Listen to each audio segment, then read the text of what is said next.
আসসালামু আলাইকুম। স্বাগতম দেশজগৎ নিউজের আজকের দেশ বিদেশের আলোচিত খবরে। সাথে আছি আমি জাকারিয়া মুবিন। শুরুতেই জানিয়ে দিচ্ছি সংবাদ শিরোনাম। ভারতের বিরুদ্ধে পারমাণবিক হুমকি, অর্ধেক বিশ্বকে ডুবিয়ে দেব বলেছেন পাকিস্তান সেনাপ্রধান।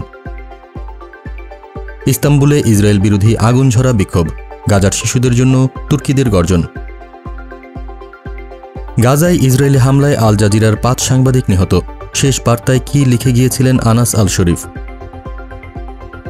নির্বাচনে জনগণের নিরাপত্তা, পতিত ফ্যাসিস্ট আওয়ামী সন্ত্রাসীদের বিরুদ্ধে কঠোর বলয়। সাতক্ষীরার অর্ধশত হত্যার নায়ক এখন পানি মন্ত্রণালয়ের সচিব। আবারও ধাক্কা খেল বাংলাদেশ, র্যাঙ্কিংয়ে নামল টাইগাররা। এবার শুনুন বিস্তারিত। ভারতের বিরুদ্ধে পারমাণবিক হুমকি, অর্ধেক বিশ্বকে ডুবিয়ে দিব বলেছেন পাকিস্তান সেনাপ্রধান। আমরা মরব, তবে অর্ধেক বিশ্বকে সঙ্গী করে মরব, এমনই এক ভয়ঙ্কর হুঁশিয়ারি দিলেন পাকিস্তানের সেনাপ্রধান ফিল্ড মার্শাল আসিম মনির। ফ্লোরিডার টাম্পায় এক ভোজসভায় যুক্তরাষ্ট্রের মাটিতেই প্রথমবারের মতো ভারতের বিরুদ্ধে সরাসরি পারমাণবিক হামলার হুমকি দিলেন তিনি। আসিম মনির স্পষ্ট করে বলেন, পাকিস্তান যদি অস্তিত্বের সংকটে পড়ে তাহলে দুনিয়ার অর্ধেককে সঙ্গে নিয়ে ডুবে যাবে। এতেই শেষ নয়, তিনি হুঁশিয়ারি দেন, ভারত যদি সিন্ধু নদে বাদ দেয় তবে 10টি ক্ষেপণাস্ত্র মেরে তা উড়িয়ে দেওয়া হবে। আর পেহেলগাম হামলার ক্ষয়ক্ষতি নিয়ে ভারতীয় সরকারের নীরবতাকেও তীব্র কটাক্ষ করেন তিনি।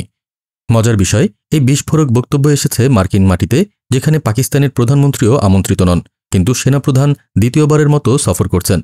প্রশ্ন উঠছে, এটা কি শুধু হুমকি, নাকি ভারতের বিরুদ্ধে সত্যিকারের যুদ্ধের প্রস্তুতি? ইস্তাম্বুলে ইসরায়েল বিরোধী আগুন ঝরা বিক্ষোভ, গাজার শিশুদের জন্য তুর্কিদের গর্জন। গাজার আকাশে এখনও বারুদের গন্ধ, শিশুদের কান্না পেরিয়ে যাচ্ছে সীমান্ত। আর ঠিক সেই মুহূর্তেই তুরস্কের ইস্তাম্বুলের রাস্তায় নেমে এলেন হাজারো মানুষ। শুধু একটাই স্লোগান, হত্যাকারী ইসরায়েল, ফিলিস্তিন থেকে বেরিয়ে যাও। শনিবার সন্ধ্যায় বায়েজিদ স্কয়ার থেকে আয়া সোফিয়া মসজিদ পর্যন্ত ফিলিস্তিনপন্থী মানুষের স্রোত, হাতে ব্যানার, চোখে ক্রোধ, মুখে প্রতিজ্ঞা, গাজার ক্ষুধার্ত ও আহত মানুষদের পাশে থাকার। বিক্ষোভের নেতৃত্বে ছিলেন তুরস্কের শীর্ষ ধর্মীয় নেতা প্রেসিডেন্ট এরদোয়ানের ছেলে বিলাল এরদোয়ান, ড্রোন নির্মাতা বাইরাক্তার সহ প্রভাবশালী ব্যক্তিরা। আয়োজকরা দাবি করছেন, আন্তর্জাতিক সম্প্রদায় এখনই না জাগলে গাজার বেঁচে থাকা মানুষগুলো হয়তো হারিয়ে যাবে ইতিহাসের অন্ধকারে। 2023 সালের অক্টোবর থেকে গাজায় 61,000-এরও বেশি মানুষ নিহত, প্রায় ধ্বংস হয়ে গেছে পুরো উপত্যকা। প্রশ্ন একটাই, পৃথিবী কি দেখবে, নাকি গাজার পাশে দাঁড়াবে? গাজায় ইসরায়েলি হামলায় আল জাজিরার 5 সাংবাদিক নিহত, শেষ বার্তায় কি লিখে গিয়েছিলেন আনাস আল শরীফ। গাজার রক্তাক্ত রাত, আর সেই রাতেই থেমে গেল 5টি কলম, 5টি ক্যামেরা আর 5টি সত্য বলার কণ্ঠস্বর।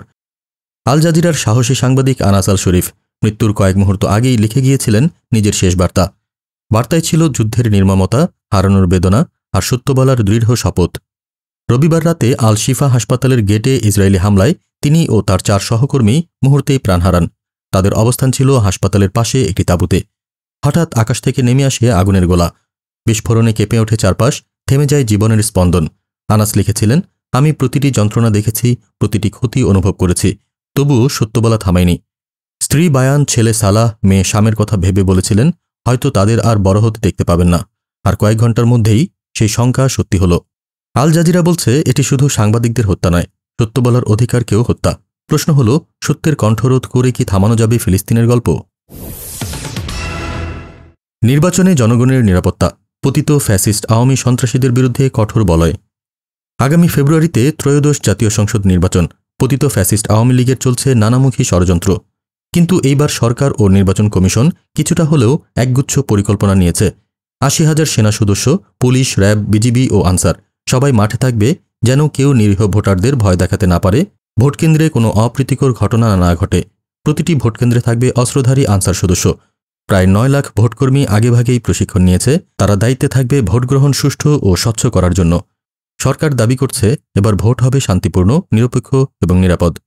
কিন্তু গোয়েন্দা রিপোর্ট বলছে, পতিতরা গোপনে ষড়যন্ত্রে লিপ্ত হতে পারে, ফলে নিরাপত্তা ব্যবস্থা কঠোর করাই একমাত্র পথ। এই নির্বাচন কেবল রাজনৈতিক প্রতিযোগিতা নয়, এক বিরল মহাযজ্ঞ, যেখানে সারা দেশময়ে জড়িয়ে থাকবে প্রায় 1 মিলিয়ন মানুষ, আর থাকবে দেশের সবথেকে দক্ষ নিরাপত্তা বাহিনী। গন্তব্য একটাই, একটি অবাধ, সুষ্ঠু এবং গ্রহণযোগ্য নির্বাচন। তবে পতিত ফ্যাসিস্ট আওয়ামী সন্ত্রাসীরা যেন ভোটের আনন্দকে বিষিয়ে দিতে না পারে, তাই নিরাপত্তা বলয়কে জোরদার করা হয়েছে। সাতক্ষীরার অর্ধশত হত্যার নায়ক এখন পানি মন্ত্রণালয়ের সচিব। যে মানুষটির নির্দেশে সাতক্ষীরার মাটিতে লুটিয়ে পড়েছিল অর্ধ শতাধিক তরুণ, আজও তিনি উচ্চপদে বসে আছেন পানি মন্ত্রণালয়ের সচিবের চেয়ারে। কে তাকে রক্ষা করছে এখনও? গত বছরের 5 আগস্ট ছাত্র জনতার তীব্র আন্দোলনে ভীত হয়ে প্রধানমন্ত্রী পদ থেকে পদত্যাগ করে ভারতে পালিয়েছেন ফ্যাসিস্ট শেখ হাসিনা। কিন্তু হাসিনার লৌহকঠিন শাসনের ছায়া যে এখনও রয়ে গেছে তার প্রমাণ তারই প্রিয়ভাজন সাতক্ষীরার সাবেক জেলা প্রশাসক নাজমুল আহসান। 2013-14 সালে জামায়াত বিএনপি নেতাকর্মীদের ওপর নেমে আসে ভয়াবহ হত্যাযজ্ঞ। যৌথ বাহিনীর অভিযানে নিহত হয় অন্তত 43 জন। এর মধ্যে 27 জন গুলিবিদ্ধ হয়ে প্রাণ হারান, আহত শতাধিক। শুধু হত্যা নয়, নেতাকর্মীদের বাড়িঘর পুড়িয়ে দেওয়া হয়, বুলডোজারে গড়িয়ে ফেলা হয় স্বপ্ন ও সংসার। এসবের নেপথ্যের মূল নায়ক তৎকালীন ডিসি নাজমুল আহসান। তার বিরুদ্ধে মামলা চলছে, কিন্তু অবাক করা বিষয় তিনি এখনও সচিব পদে বহাল। প্রশ্ন উঠছে, কে দিচ্ছে তাকে অদৃশ্য প্রোটেকশন? ফ্যাসিস্ট শাসন হয়তো পতন হয়েছে, কিন্তু তার রক্তমাখা হাত আজও ক্ষমতার চেয়ারে বসে আছে। ন্যায় কি কখনো ফিরবে সাতক্ষীরার সেই রক্তাক্ত রাস্তায়?